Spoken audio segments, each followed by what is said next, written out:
Hi, I'm Dustin Perry. I'm the CEO of Kingfisher Metals, and I'm here with Gayle Febbo.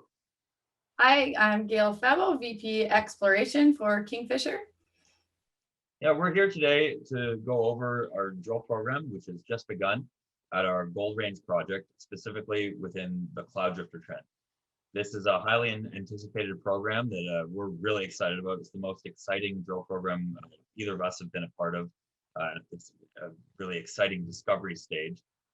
You can see behind me here, this was taken by myself earlier, I guess last week, in early, right around Canada Day. I was on site, and the drill pads are being constructed. IP survey has been going for several weeks now. Everything's going according to plan.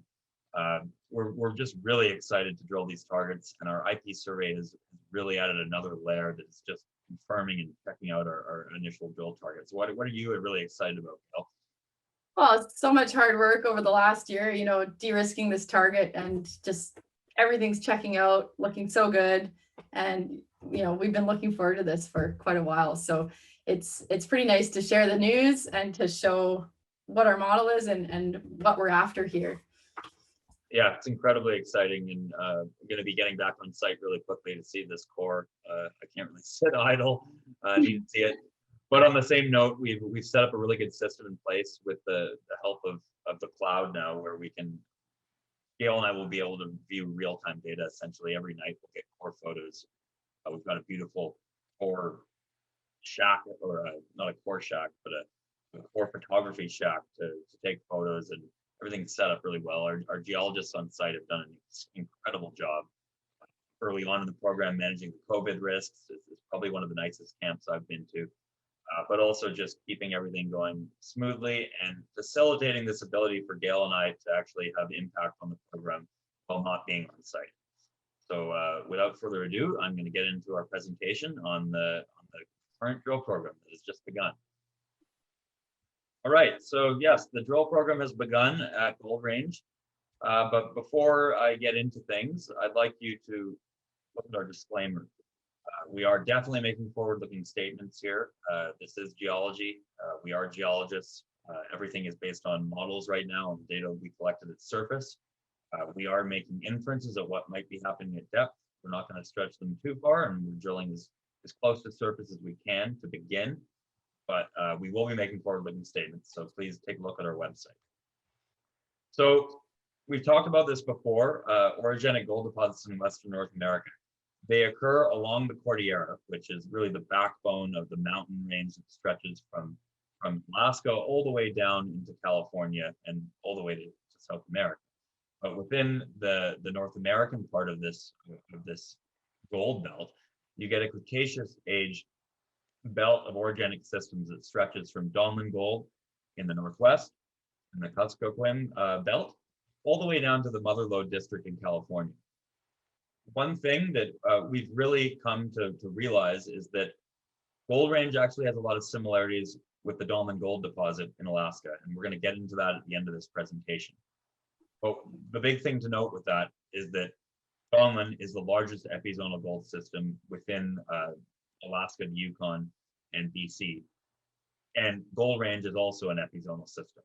And what this means is it's higher in the Earth's crust, and there's some implications. They often look a little different than a mesozonal system, such as the Braylorn. We've talked about this before, why we acquired Goldrange and Tibbert. Very sound geological models for these projects. They had strong geochemical signatures. They lie on significant deformation zones. But the big key was that there was high prospectivity with very low exploration maturity. This is the first diamond drill program to happen at the Cloud Drifter trend within Goldrange. And we really like that, because if there's a discovery to be made, we get to make it. And you get to be a part of that as an investor. So before we get into the drill program, I'm just going to touch on where the Cloud Drifter trend is located within the Goldrange project. So Cloud Drifter is at the southern part of our project, which is 367 square kilometers. It's a really big project. So I'm just going to bring up my annotation here. So we're down here in the Cloud Drifter trend, but the main area of drilling is going to be within the Cloud Drifter zone within this. and get into why, but it ultimately is because we have the highest degree of confidence, and we are taking a conservative approach here. We have been doing a lot of regional work, though, throughout the program so far this year. We started in early May, and we've covered a large area of the project. I believe we've taken over 1,000 soil samples so far and completed a lot of prospecting and mapping. A lot of our work has been focused at the north end of the project, which is actually very close to active logging, which is within the property boundary. We've been covering a lot of ridge and spurs, essentially doing this kind of thing. And the results are looking promising so far. We haven't received any assays, but we do have an XRF on site, and we are receiving real-time data and have the ability to follow up on geochemical anomalies as we go. But the focus of this program, where the bulk of the funds are being used, is to drill the cloud drifter trend.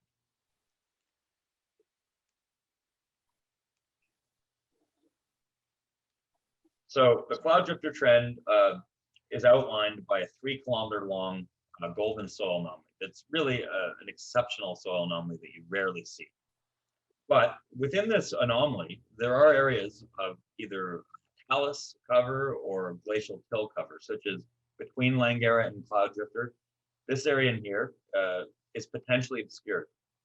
We believe, based on our geological intel and our models so far, that there's no reason why mineralization wouldn't continue through here. We haven't confirmed that yet, but just because there isn't a soil anomaly there does not mean that there isn't mineralization that will be tested in the future. And then the standard, essential, and waterfall zones. So waterfall and essential were new discoveries last year. Standard is the area we drilled a really significant backpack drill hole, 6.9 meters of 10.84 grams per ton from surface. These areas are also quite interesting, but they are separated from the cloud drifter zone by an area of talus, which precludes any soil sampling. And then also to the west of the cloud drifter zone, this area in here is a pretty intensely oxidized gossan with strong talus fines and soil geochemistry coming off of it. But we don't have a lot of information there yet. I really would like to drill out this year, but we're going to have to model some of the other drill holes prior to getting in there, just so we have a higher degree of confidence and aren't wasting any of the precious meters of the 5,000 meters worth of data. So we are focusing our drilling within the cloud drifter zone of the cloud drifter trend. And the rationale for that is we have the highest degree of confidence there. We've got a lot of geological mapping that was aided through a LiDAR survey and a high-resolution airborne magnetics and radiometric survey we completed last year. We've got a 25-meter by 25-meter soil grid through this area that has numerous high-grade samples. So within this entire anomaly, you've got 134 samples over half a gram, 50 samples over 1 gram, and up to 22 grams per ton of the soil. So astounding soil grades, and then 312 rock samples averaging 6.26 grams per ton, grading up to 128.9 grams per ton. So these are really good grades. The IP survey, which we're getting into, is confirming our belief in there being a significant quartz sulfide system here. But this area of the cloud drifter trend, the cloud drifter zone, is our lowest risk target. So that's what we will start with. The 5,000 meters aren't fully accounted for in these proposed holes on here. There is quite a bit more room to drill more holes, but these are our initial tests, and the program will evolve as we obtain more information from this initial drill. So this is the cloud drifter zone in more detail here. You can see the planned drill holes. You can see sections, which we're going to go through. We have been completing IP geophysics along these drill hole lines, which are also the section lines. And you can see that a lot of these drill holes, particularly these ones in the center here, are targeting exceptionally high-grade soils. But then also we're targeting a more north-south corridor, this hole further down the hill. This area produced 128.9 grams per ton, and in that area, you're getting about a 15-meter wide zone of intense quartz sericite alteration with associated sulfides. And then further to the west on section line A to A prime, we're drilling an area that has quite a bit of outcrop, as you can see by the number of rock samples there, but also has significant chargeable response, significant soils up to 22 grams per ton, and is close to this really big oxidized gossan that we're trying to understand more through this initial drilling. So these are our targets. Gayle's going to go into more of the geology on why we're drilling these holes and what we hope to really find out from drilling these holes. Thanks, Dustin. This is the geology map for just the cloud drifter zone, which is where we're focused. And I'll just first point out this pretty sizable alteration body outlined in blue. Don't have a great constraint on how far that extends to the east and to the north. So this is just, what we can confirm now. The geology here, what's most important are these intrusions. A lot of these contact areas seem to get a lot of extra mineralization. The gold veins do cut that. What we're really after here in terms of what's been mapped are these yellow bodies, and these basically equate to vein swarms, vein-rich corridors. And on section AA is where we see the most outcrop. And so really a lot of this mapping, it reflects what we could find. So in some areas, it's not as well represented. And so we're really drilling the soil anomaly. But on the furthest west margin, we're really kind of off the edge of the soil anomaly. But that's what's getting drilled. So that would be a pretty high confidence target where we know the geometry quite well. On section CC, for example, we're kind of getting to the margin of what was well defined by mapping, and that's more focused on the soils. And as Dustin mentioned already, some of this is after some of this structurally controlled mineralization. So, fault parallel veins. So we've got, the thrust fault here, which we're going to tag in section A and B. And we've got a northerly structure and, a few other features like that, smaller scale faults as well that are associated with more focused, higher grade mineralization. Yeah, thanks, Gayle. So now we're going through the section. So this is the furthest west section through the cloud drifter zone. We've got our geology, which we completed a 3D model and leapfrog over the winter, where we used geological mapping at surface combined with our LiDAR survey, which is high resolution topography and imagery, as well as a 3D inversion of the 50-meter space magnetic survey we completed over this area. So we do have a good handle on what's happening at surface. As it goes down depth, we have less confidence, which is why we are drilling shallow holes to begin. This preliminary hole on here, we're not sure if it's going to go that long. We've have it on this section to illustrate what we can drill from this initial drill pad. We can test both targets if we choose. And rather drill shorter holes if possible, but we will drill longer holes if it makes sense. And we will follow these drill holes up with second holes down dip. We're encountering mineralization at the surface. I'm going to let Gayle touch on this a little bit more, but before she does, I just want to note that these chargeable responses you're seeing on the right, they're incredibly strong. This one on the right, the upper chargeability anomaly, which is associated with mapped vein-rich corridors at the top of this geological section, is really significant. It's up to 100 milliseconds. It's a really strong anomaly, and the big key is we haven't seen anything in mapping that indicates there would be a false positive. What I mean is we have not seen any graphite. We have not seen any non-auriferous sulfides, meaning we're not seeing within the hornfels, for example, which commonly contains pyrite. We don't have pyrite within the cloud drifter zone. We do have it at the Langara zone, but not at the cloud drifter zone. We get a biotite hornfels. So where we see sulfides within the cloud drifter zone, they are always running with gold grade, variable, from small amounts up to really high grade. But all the sulfides we are seeing within this area appears to be related to this mineralization or multiple mineralizing events. So seeing this IP anomaly correlating perfectly with mapped veins, soil geochemistry at surface gives us a really high degree of confidence targeting this. But then there's one down slope as well, where we do not have a lot of exposure, but we do have soil geochemistry. So it's a really exciting target. I'm going to let Gayle explain a bit more about the geology here, though. Yeah, I can't tell you how happy I am that we, the mapping at Cloud Drifters Zone did show, we were able to characterize the geology very well. And we didn't find any red flags in terms of, false positives, like you said. So, yeah, and I can't tell you how, how pleased I was to see how nicely that anomaly correlates with the veins I mapped. So in the upper part of this section, you can see this vein corridor, and it correlates with this deformation zone in the hanging wall of the thrust fault. So you get a series of reverse faults and low angle veins as well as steeper veins, all in that brittle deformation area. So that body is probably relatively low angle in the upper thrust panel. The lower soil anomalies, I wasn't able to map to find enough outcrop to characterize what was causing that. So that's really interesting as well. What's going on in the lower thrust panel.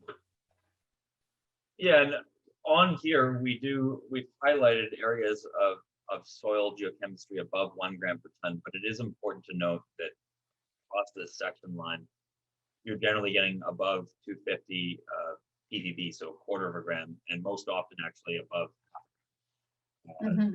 As you would have seen in our previous news release, which came out at the end of March when we released our soil geochemistry, you can go there and look and see exactly what kind of grades we're getting. There's exceptional soil grades, and where we've completed trenching within this soil anomaly, we've almost every single time we found gold mineralization very close to the surface, within a meter of the surface in trenching. So seeing geochemistry associated with large chargeable bodies, this is a high sulfide system, so you do get a lot of chargeable material. It just brings a huge degree of confidence to this drill program. So I'm going to move eastward now. So this is section line 000. Now we're moving 250 meters to the east. So this area here, we're targeting, again, we're targeting soil geochemical anomalies and mapped vein-rich corridors. This particular area we sampled via a trend that was highlighted when we released the Cloud Drifter Zone rocks, Cloud Drifter trend rocks. That likely would have been in April, I believe. And this area, we followed up on a 4 gram per ton soil anomaly and dug a blind trench. That trench revealed 9 meters of approximately 1.5 grams with 6 meters of 2 grams within them. This was a blind trench. We've been poking around that area in the last week, and we found a significant more amount of mineralization. We don't have assays for it yet, but we know based on visuals here what runs and what doesn't run. And it's looking very similar to that area, and it's actually upslope of where we map. So it's really extending the thickness of the system, but then we've also found it along strike. This area has many other soil anomalies where we haven't actually trenched yet that are also in the gram plus range. There's multiple high grade soils in this upper area. I believe up to 12 grams per ton, there's 7 grams per ton. There's a lot of really high grade soils here. And again, we're getting a strong chargeability feature that is likely associated with the boundaries, but also potentially within the intrusive. Just to touch on the geophysics of these areas, within the intrusive chargeability anomalies, we're getting high resistivity, which likely corresponds with quite a significant amount of silica in these areas. And the chargeability likely relates to stockwork and disseminated mineralization. We do get a lot of stockwork and disseminated arsenopyrite and chalcopyrite within these intrusions. But then within the sedimentary rocks and within the hornfels zones, you're getting strong chargeable responses as well, but you're getting low resistivity, which indicates potential for conductive rocks, which might indicate more massive and breccia-hosted mineralization, similar to what we encountered in drilling at the standard zone, which produced that 6.9 meters of 10.8 grams per ton. So there's a lot of different styles of mineralization here, which we like. It indicates a strong, robust system. And the drill bit is really going to help us understand this system, and we're really excited. So Gayle, can you just touch on the geology here, please? Yeah, sure, Dustin. The hole here is collaring below the thrust fault. So we're in the lower thrust panel. As Dustin said, the mineralization is, it appears to be mostly flanking the intrusion. So where we mapped it in the field, it really picks up in that hornfels alteration, the biotite hornfels. And we do have some info there, partly because of that trenching. Not a ton, but enough to show what is there. And again, it correlates really nicely with the anomaly. So all very validating. Indeed. And this hole here is I believe it's just over 250 meters, but or right around 250 meters, but we do have the potential to extend this and test that lower anomaly from the same setup if we so choose. That'll depend on what it's looking like down hole. But we can test a lot of this system from that. And just while we're on this section here, and one thing to note is that this broader chargeability response, you can see, just going to annotate this, but this broad chargeability response you can see like this is very significant, and it covers a broad area in width and strike.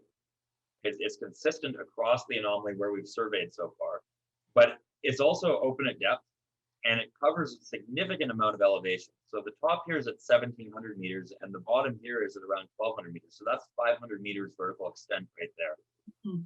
This is a pretty significant system, and it's great having this confirmation through the IP survey.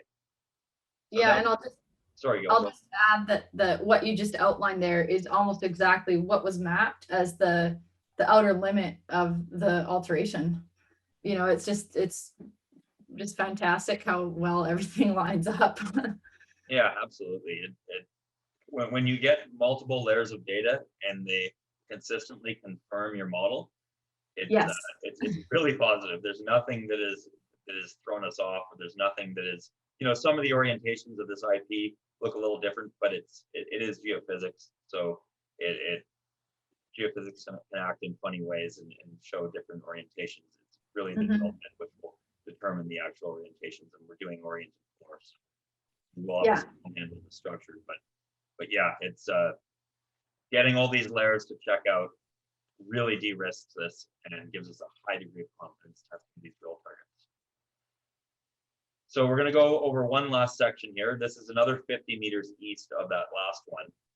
This section is interesting because you can't really see it in this section, but we're getting right up against a north-south structure here that we believe might be a controlling structure on mineralization. You're getting a lot of high-grade mineralization around it. You're getting a line of 1 gram per ton soil running down this this north-south fault, which is just into the view out of this section here. But again, we're getting a strong chargeability response associated with mapped mineralization. We actually don't have a lot of mineralization here, but we do have the soil geochemistry. So it's everything's lining up. Gayle, do you want to talk on this again? Sure. So the mineralization, it is mapped, but not on this section. So it projects, but it's not as high confidence.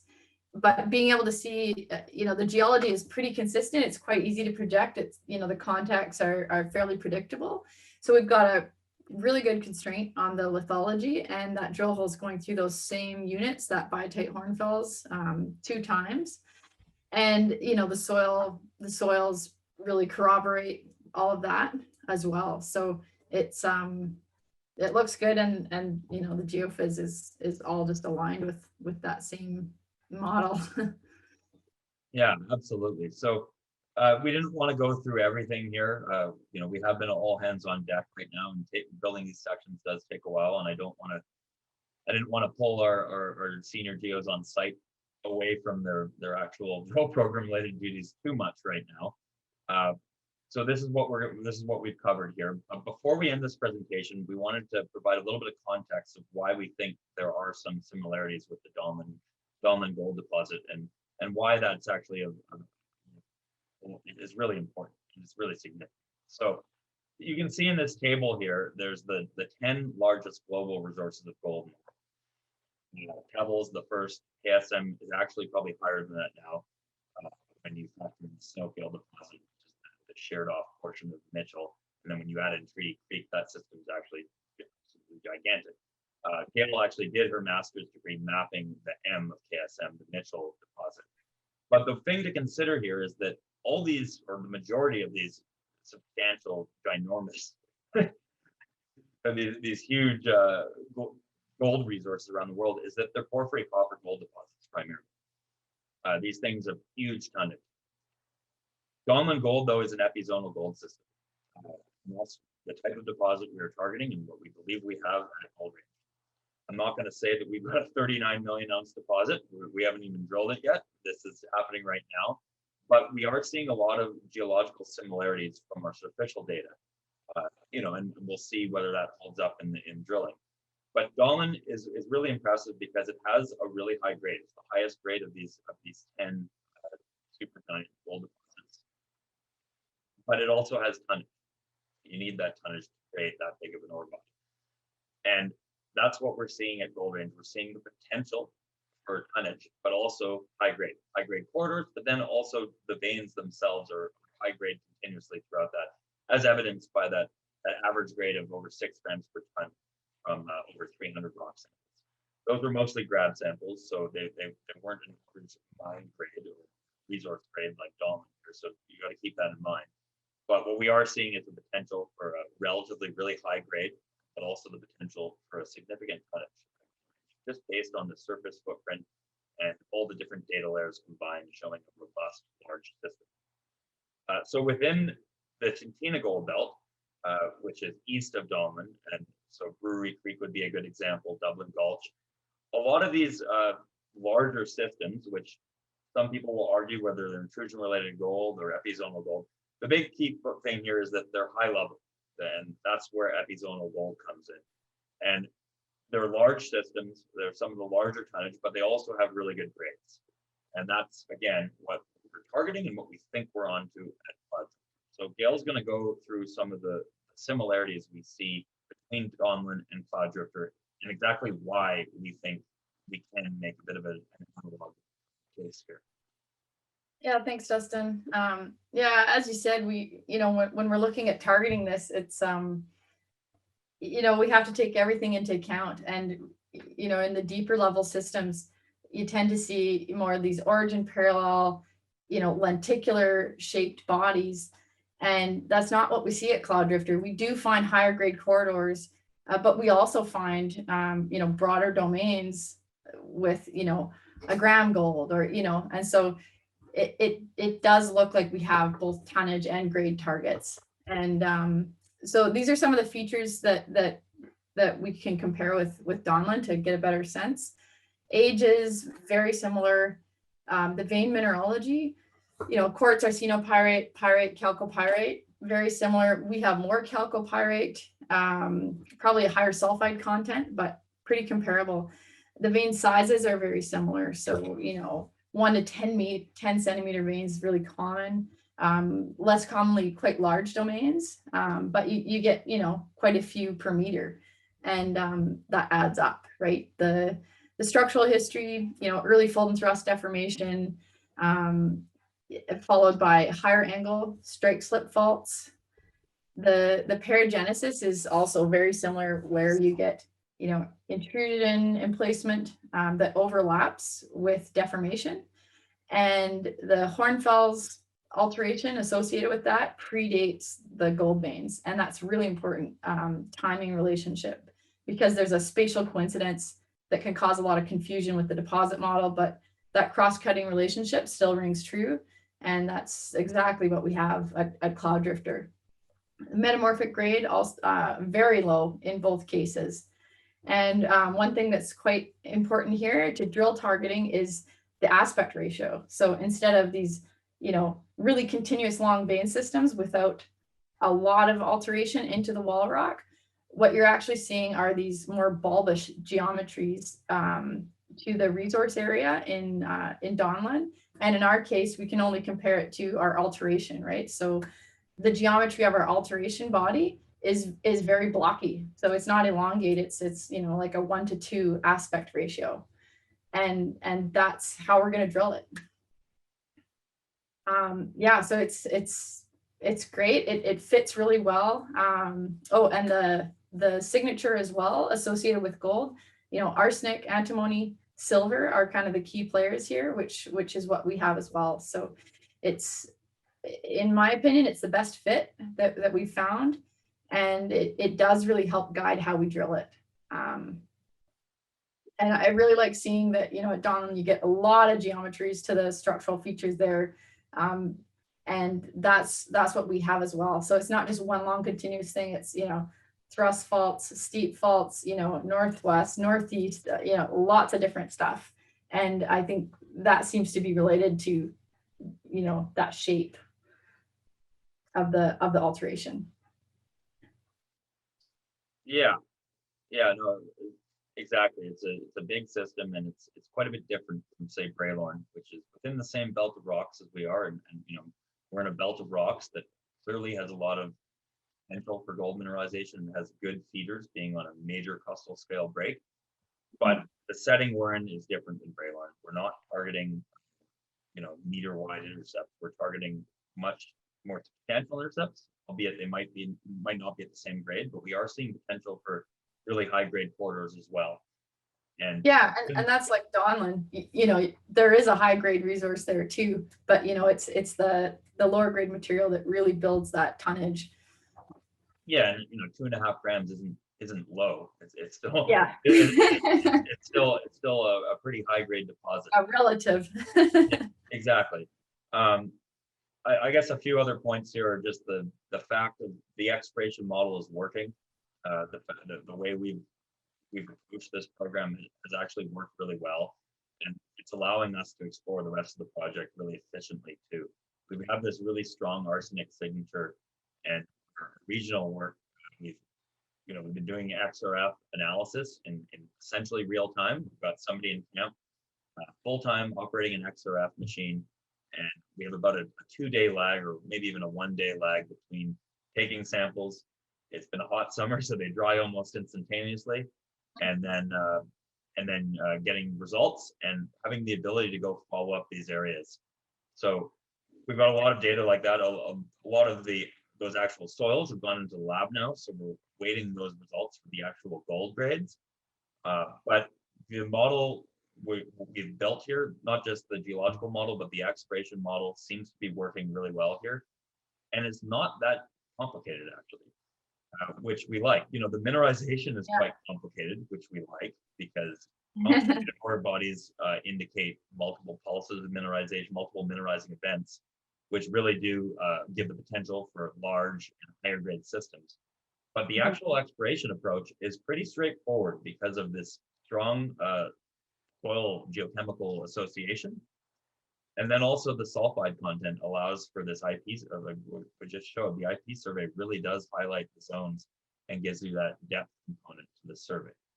So drilling has begun, and we are excited, and we look forward to releasing results as they become available. You need to get a hold of us. Yeah, if you need to get a hold of us, just it's Dustin or Gayle at kingfishermetals.com. Thank you.